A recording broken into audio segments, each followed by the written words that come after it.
Assalamualaikum warahmatullahi wabarakatuh.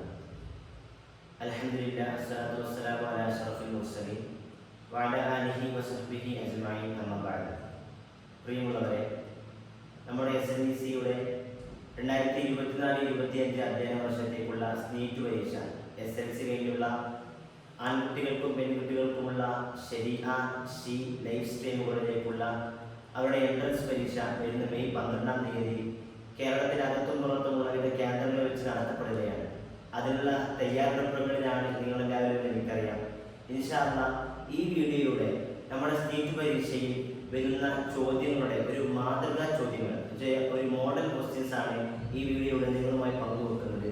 അതുകൊണ്ട് തന്നെ വിശദമായിക്കൊണ്ട് ഒരു ചെറിയ ആ ചോദ്യങ്ങളെ നമുക്ക് ഇവിടെ പരിചയപ്പെടാവുന്നതാണ്. ആദ്യമായിട്ട് നമ്മൾ മനസ്സിലാക്കേണ്ടത്, നമ്മുടെ ഈ വർഷത്തെ നീറ്റ് പരീക്ഷ 2 ഘട്ടങ്ങളായിട്ടാണ് നടക്കുന്നത്.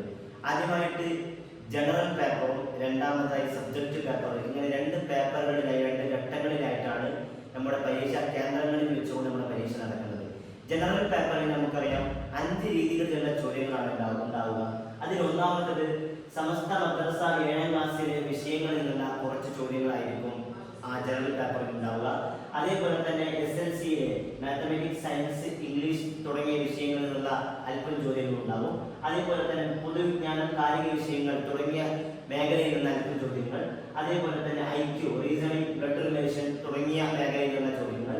അതേപോലെ തന്നെ അവസാനമായി സമസ്ത കേരള ജമിയത്തുലമയുമായി ബന്ധപ്പെട്ട ചോദ്യങ്ങൾ. ഈ രീതിയിലെ 5 മേഖലയിൽ നിന്നുള്ള ചോദ്യങ്ങളാണ് ഈ ജനറൽ പേപ്പറിൽ ഉണ്ടാവുക. അത് നമുക്ക് ഇൻഷാ അല്ലാഹ് നമ്മുടെ വീഡിയോയിലൂടെ നിങ്ങൾക്ക് ചെറിയ രീതിയിലുള്ള ചില നിങ്ങൾക്ക് ഒരു മാതൃക കിട്ടുക എന്നുള്ള രീതിയിൽ ചില ചോദ്യങ്ങൾ മാത്രം നമുക്ക് പരിചയപ്പെടാം. ഇൻഷാ അല്ലാഹ് നമുക്ക് അതിനുവേണ്ടി നമ്മുടെ ആദ്യത്തെ ചോദ്യത്തിലേക്ക് നമ്മൾ പ്രവേശിക്കുകയാണ്. ആദ്യമായി നമ്മുടെ ജനറൽ പേപ്പറിലെ ഒന്നാമത്തെ ചോദ്യം, സമസ്ത കേരള ജമിയത്തുൽ ഉലമയുടെ 2ാമത്തെ പ്രസിഡന്റ് ആരാണെന്നതാണ് ചോദ്യം. 2ാമത്തെ president. Option A Varakkal Mullakoya Thangal, option B Kanniyath Ahmed Kutty Musliyar, option C Pangil Ahmed Kutty Musliyar, option D Shamsul Alikkar Musliyar. സമസ്തയുടെ 2ാമത്തെ പ്രസിഡന്റ്, ഒന്നാമത്തെ അല്ല 2ാമത്തെ പ്രസിഡന്റ് ആരാണെന്നാണ് ചോദ്യം. ഇതിന് ഉത്തരം പാങ്ങിൽ അഹമ്മദ് കുട്ടി മുസ്ലിയാർ. ഒന്നാമത്തെ പ്രസിഡന്റ് വരക്കൽ മുല്ലക്കോയത്തങ്ങൾ, 2ാമത്തെ പ്രസിഡന്റ് പാങ്ങിൽ അഹമ്മദ് കുട്ടി മുസ്ലിയാർ. ഇതാണ് ഒന്നാമത്തെ ചോദ്യത്തിന്റെ ഉത്തരം.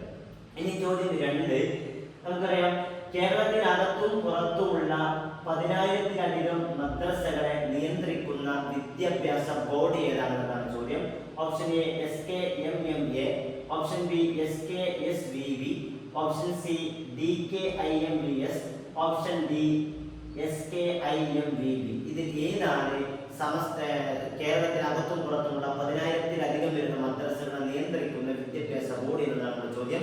ഇതിന്റെ ഉത്തരം option D SKIMVB, Samastha Kerala ഇസ്ലാമിക വിദ്യാഭ്യാസ ബോർഡ് എന്നതാണ്. ഇതൊക്കെ സംസ്ഥയുമായി ബന്ധപ്പെട്ട ചോദ്യങ്ങളാണ്. ഇനി അടുത്ത 3ാമത്തെ ചോദ്യം, കുഞ്ഞു പ്രായത്തിലുള്ള മക്കളുടെ വിദ്യാഭ്യാസത്തിനായി സമസ്ത വിദ്യാഭ്യാസ ബോർഡിന്റെ മേൽനോട്ടത്തിൽ പ്രവർത്തിക്കുന്ന പ്രീ സ്കൂളുകൾക്ക് പേരിട്ടിരിക്കുന്നത് എന്താണെന്നുള്ളതാണ് ചോദ്യം. Option A Al Fitra pre school, option B trend pre school, option C Al Birr pre school, option D ZQ pre school. ഇതിൽ ഏതാണ് സമസ്തയുടെ വിദ്യാഭ്യാസ ബോർഡിൽ പ്രവർത്തിക്കുന്ന കുഞ്ഞു പ്രായത്തിലുള്ള കുട്ടികൾക്കുള്ള പ്രീ സ്കൂളിന് പേരിട്ട പേര് എന്നതാണ് നമ്മുടെ ചോദ്യം. നമുക്ക് എല്ലാവരും പറയുന്നത് പോലെ അൽ-ബിർ പ്രീ സ്കൂൾ എന്നതാണ് ഉത്തരം. ഇതാണ് 3ാമത്തെ ചോദ്യത്തിന്റെ ഉത്തരം. ഇനി 4ാമത്തെ ചോദ്യം, സമസ്ത കേരള ജമിയത്തുൽ ഉലമയുടെ ഇപ്പോഴത്തെ ജനറൽ സെക്രട്ടറി ആരാണ്? ജനറൽ സെക്രട്ടറി ആരാണെന്നതാണ് ചോദ്യം. Option A Sayyid Muhammad Jafeer Muthukoya Thangal, option B Shaikhuna Alim Kutty Musliyar, option C Shaikhuna Bahauddin Nadvi, option D Shaikhuna MT Abdul Musliyar. ഇതിൽ ആരാണ് സമസ്തയുടെ ജനറൽ സെക്രട്ടറി എന്നതാണ് ചോദ്യം. നമുക്കറിയുന്നത് പോലെ തന്നെ ഉത്തരം ഷെയ്ഖുന ആലിം കുട്ടി മുസ്ലിയാർ ആണ്. ഇതൊക്കെ നമ്മുടെ സമസ്തയുടെ മേഖലയിൽ നിന്നുള്ള ചോദ്യങ്ങളാണ്. അദ്ദേഹം പ്രത്യേക ശ്രദ്ധിക്കണം, ഓർമ്മപ്പെടുത്താൻ. അടുത്തത് ചോദ്യം നമ്പർ 5, വിദ്യാഭ്യാസത്തിനും തൊഴിലിനും മാർഗനിർദ്ദേശത്തിനും പരിശീലനത്തിനുമായി പ്രവർത്തിക്കുന്ന SKSSFന്റെ ഉപവിഭാഗം ഏതാണ്? ഒരുപാട് ഉപവിഭാഗങ്ങളുണ്ട്. അതിൽ വിദ്യാഭ്യാസത്തിനും തൊഴിലിനും ഏറെ പ്രാധാന്യം കൊടുത്തുകൊണ്ട് അതിൽ ആളുകളെ ബോധവൽക്കരണത്തിന് വേണ്ടി പ്രവർത്തിച്ചുകൊണ്ടിരിക്കുന്ന ഉപവിഭാഗം ഏതാണെന്നാണ് ചോദ്യം. Option A Vikhaya, option B Asmi, option C trend, option D Ibad. ഇതിൽ ഏതാണ് വിദ്യാഭ്യാസത്തിനും തൊഴിലിനും വേണ്ടി അതിന് ആളുകളെ ബോധവൽക്കരണത്തിന് വേണ്ടി പ്രവർത്തിച്ചുകൊണ്ടിരിക്കുന്ന ഉപവിഭാഗം? നമുക്കറിയുന്നത് പോലെ തന്നെ ഓപ്ഷൻ ഡി സി ട്രെൻഡ് ആണ് ഉത്തരം.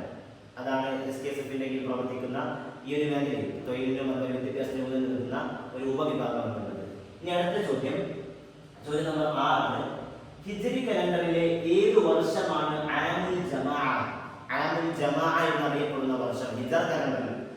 ക്രിസ്ത്യാബ്ദമുള്ള വർഷത്തിലല്ല, മറിച്ച് ഹിജറ കലണ്ടറിൽ ഏത് വർഷമാണ് ആമുൽ ജമാഅയായി അറിയപ്പെടുന്നത്?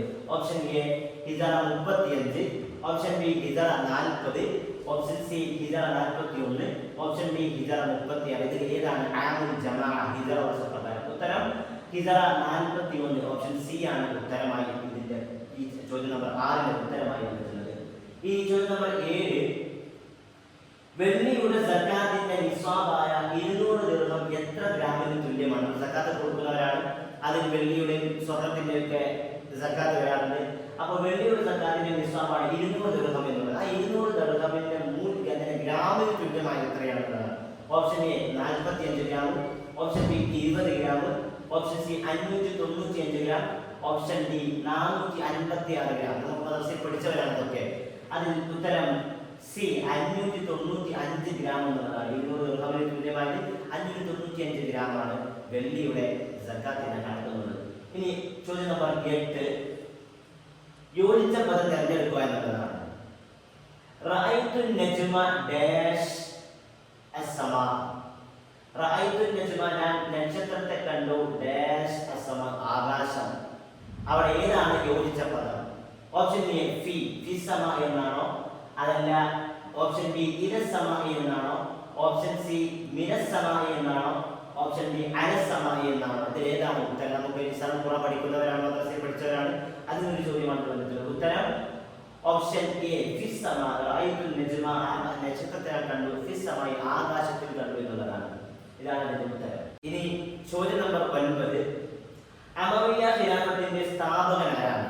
വ്യത്യസ്തമായിരിക്കുന്ന ഖിലാഫത്തുകൾ ഇസ്ലാമിക ഇന്ത്യയിൽ വന്നിട്ടുണ്ട്. അതിൽ പ്രധാനപ്പെട്ട ഒന്നാണ് അമവിയ ഖിലാഫത്ത്. അതിന്റെ സ്ഥാപകൻ ആരാണ്?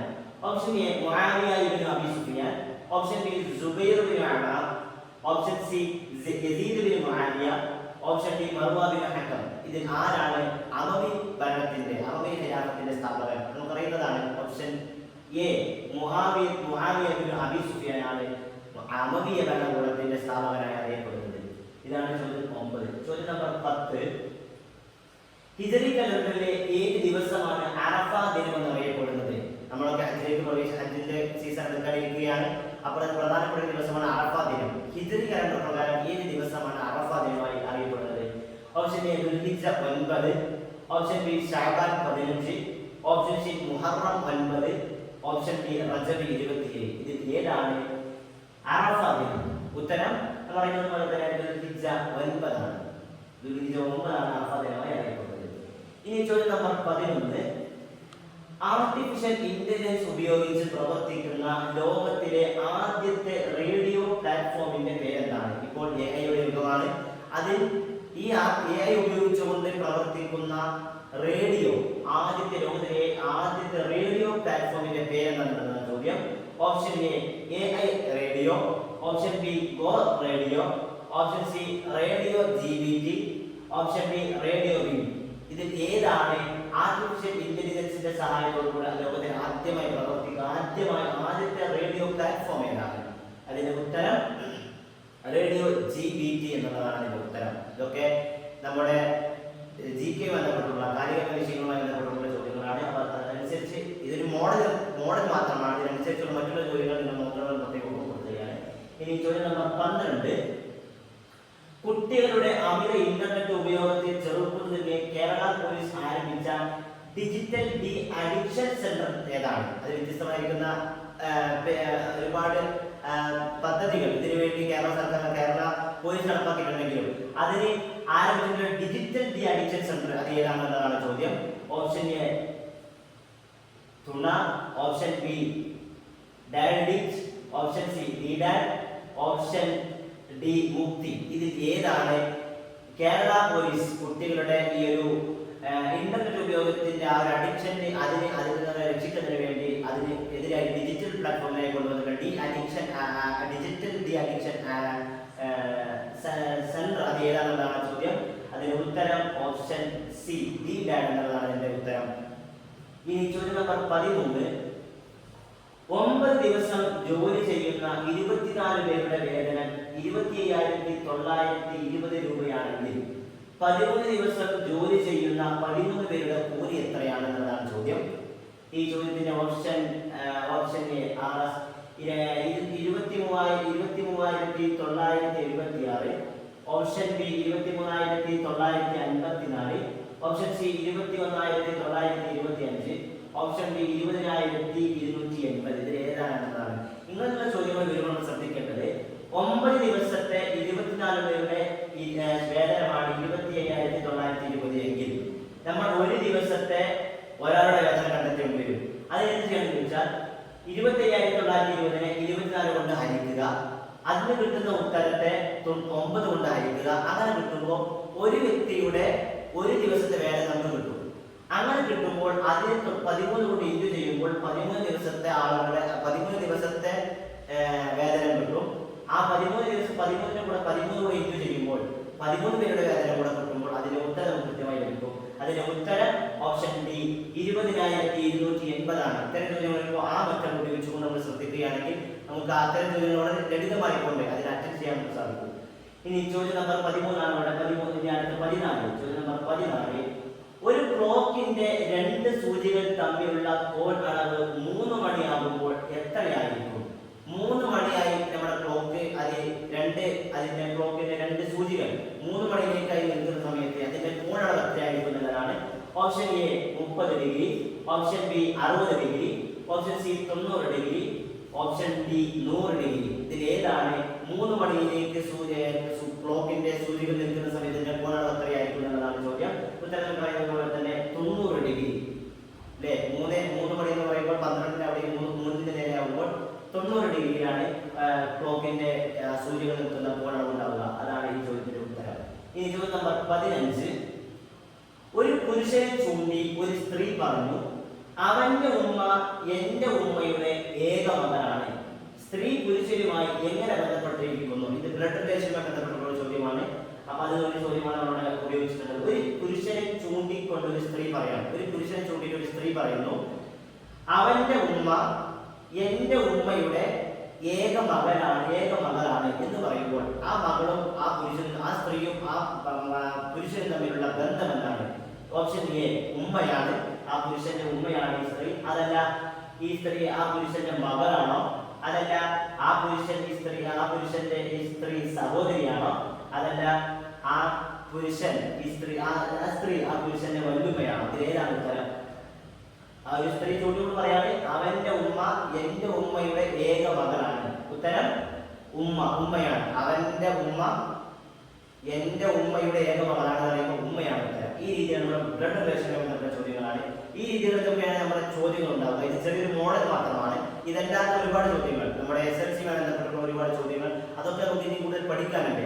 അപ്പൊ ഈ രീതിയിലുള്ള ചോദ്യങ്ങളായിരിക്കും ജനറൽ പേപ്പറിൽ ഉണ്ടാവുക. അതുകൊണ്ട് തന്നെ നിങ്ങൾ ജനറൽ പേപ്പറിൽ ഇതൊരു മാതൃകാ ചോദ്യങ്ങൾ മാത്രമായി ഉപയോഗിച്ചുകൊണ്ട് കൂടുതലായി പഠിക്കുകയും പരീക്ഷ നല്ലതുപോലെ എഴുതുകയും നല്ല മാർക്കോടുകൂടി വിജയിക്കുവാനും നമുക്ക് തോഫീക്ക് നൽകുവാനാവട്ടെ എന്ന് മാത്രം സൂചിപ്പിച്ചുകൊണ്ട് നമ്മൾ തൽക്കാലം ഈ വീഡിയോ അവസാനിപ്പിക്കുകയാണ്. അസ്സലാമു അലൈക്കും വറഹ്മത്തുള്ളാഹി വബറകാതുഹു.